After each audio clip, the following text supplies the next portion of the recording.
ne ende derisa flasim për zgjedhje lokale, po flasim edhe për zgjedhje të reja, të parakohshme kur vjen puna për qeverinë e re. Zotri Baraliu, kryeministri në detyrë, kishte bërë një deklaratë që na presin edhe 2 palë zgjedhje të reja pas nëntorit. Si e keni parë ju?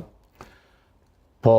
kjo është diçka që nuk do duhej as shpresuar e as thënë, sepse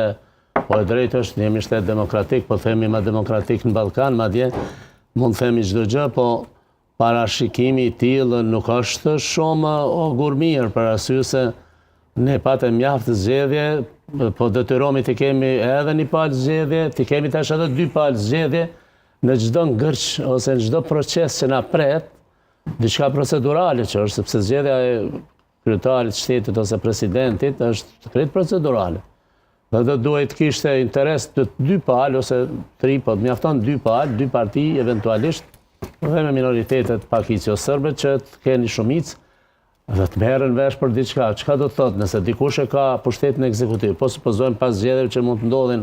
nëse nuk do të kemi mandatar gjatë këtyre ditëve, atëherë e merr ekzekutivi